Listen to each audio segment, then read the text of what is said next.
Halo sahabat hijau toko Trubus, saya Liza. Sekarang saya berada di kebun mangga Miyazaki. Nah sahabat hijau, pengen tahu nggak sih keunggulan dari mangga Miyazaki? Budidaya Miyazaki seperti apa? Ayo ikutin! Nah sahabat hijau, sekarang saya sudah ketemu dengan bapak yang biasa menjadi pakar mangga Miyazaki ini. Nah kita kenalan dulu yuk. Halo Pak, dengan siapa Pak? Pak Panji. Oh Pak Panji. Pak, aku punya banyak pertanyaan nih mengenai tanaman mangga Miyazaki. Lanjut langsung aja ya Pak ya? Siap. Oke. Yang pertama, bagaimana cara budidaya mangga Miyazaki di Indonesia? Kalau untuk di Indonesia tergantung iklim juga. Kalau menurut saya pribadi sih ya di dataran rendah lah, minimal di ketinggian di bawah 400 itu lebih bagus dan lebih cocok. Kayak model Indramayu, Majalengka itu lebih bagus. Berarti kalau misalnya tanamannya masih di daerah yang dingin itu masih cocok? Dibilang cocok nggak cocok, bilang cocoknya karena buahnya tidak akan maksimal. Kebanyakannya ulat batang itu yang jadi gangguannya gitu. Oke, berarti ya hama juga ya termasuk yang menghambat tanaman menjadi tidak maksimal tumbuhnya. Betul. Lalu kemudian kapan sih Pak Bapak mulai di budidaya mangga Miyazaki? Dari tahun 2013. Dari tahun 2013. Di mana ya Pak? Awal mulanya saya itu dikasih mata entresnya dari saudara yang berangkat ke Jepang. Hasilnya dapat 10 pohon sama saya ditanam ya termasuk inilah yang 5 pohonnya dibawa sama beliau gitu. Ya alhamdulillah sampai sekarang udah mulai berbuah gitu, udah beberapa kali. Oke. Untuk lamanya mulai belajar berbuah hingga panen itu berapa lama Pak? Kalau dari mulai bunga ya sekitar 2,5 bulan sampai 3 bulan. Tapi kalau untuk dari okulasi ukuran 50 cm itu tergantung mata tempelnya. Kadang-kadang langsung keluar bunga, langsung buah. Kadang-kadang ya intinya rata-rata dalam okulasi ya 1,5 tahun udah mulai produksi. Dan itu juga termasuk dari apa ya?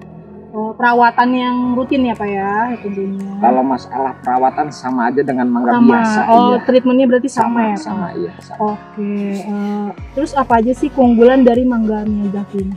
Keunggulannya warnanya, dari warna itu bisa nyampe dari mulai ungu ke pink, bisa ke merah ati. Jadi ada timbul warna tergantung iklim. Ada beberapa warna bisa jadi 5 kali perubahan warna. Kedua, jadi rasa nanasnya ada, wangi nanasnya ada, kecut sama sekali tidak ada. Ya semuanya komplit lah. Kalau di Miyazaki itu manis semua gitu, nggak ada rasa kecut ya. Terus untuk membedakan mangga Miyazaki dan mangga Irwin, nah kan katanya mangga Irwin sama mangga Miyazaki itu hampir mirip ya. Cuma kalau menurut yang orang-orang tahu kan katanya ada yang bilang beda karena mereka udah nyoba rasanya. Itu gimana Pak? Jadi kalau dari daun, kalau orang sepintas dari buah itu kalau masih muda hampir 100% sama.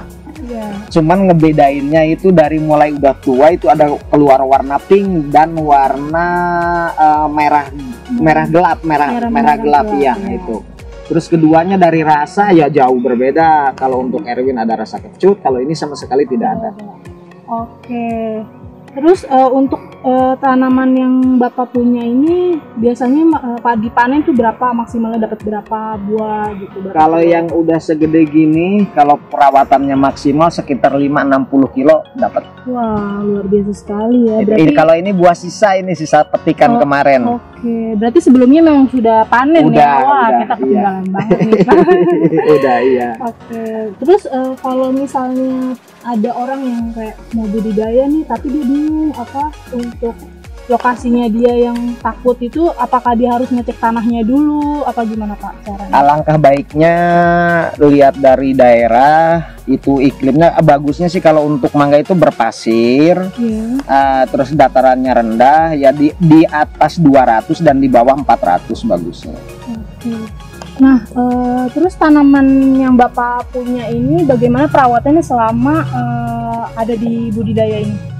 Perawatannya apa aja sih gitu? Kalau untuk perawatan kita perawatan alami aja. Kalau untuk pemupukan, penyemprotan kita ya sama dengan bibit kecil sih, nggak diistimewakan. Terus ada nggak sih hama yang spesifik untuk apa yang sering mengganggu mangga Miyazaki ini apalagi Jelas. di musim hujan? Jelas ada dari lalat buah.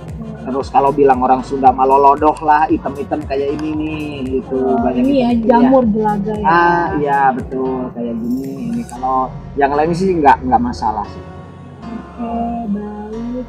Berarti tanaman ini sebenarnya juga dibilang cukup genjah ya Pak ya kalau misalnya Betul. di Indonesia karena kan termasuk mangga yang bisa tumbuh di daerah tropis. Betul. Oke, sahabat hijau, udah tahu kan kalau sekarang tuh mangga Miyazaki udah bisa masuk di Indonesia dan termasuk tanaman yang tumbuh di daerah tropis. Nah, sahabat hijau, bagi kamu yang minat untuk bertanam mangga Miyazaki, ada beberapa arahan dari Bapak Panji seputar untuk bertanam mangga Miyazaki. Ayo kita cari tahu. Apa aja Pak? Misalnya kalau tanaman yang pengen ditumbuhin sama orang-orang yang awam, terus dia nggak tahu nih mau apa aja sih dari awalnya gitu. Kalau untuk awalnya sediain lubang, kompos yang utama lah, jangan terlalu banyak pakai kimia, itu pengaruh juga untuk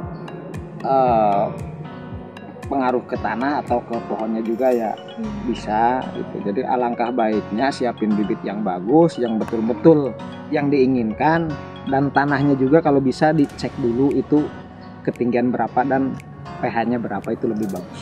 Berarti pH yang dibutuhkan untuk mangga Miyazaki rata-rata masih netral ya Pak? Masih netral, iya. 6-7 masih masuk. 6-7 pembuahannya kurang bagus. Kalau tumbuh mah tumbuh, Iya. cuman ya dari buah kurang maksimal, dari rasa mungkin kurang maksimal juga. Jadi lebih baik Di bawah 500 atau 400, rata-rata 4-300 itu paling bagus. Oke, baik sahabat hijau. Nah, bagi sahabat hijau yang ingin bertanam mangga Miyazaki, langsung aja datang ke toko Trubus terdekat di kota Anda. Toko Trubus, solusi pertanian Anda.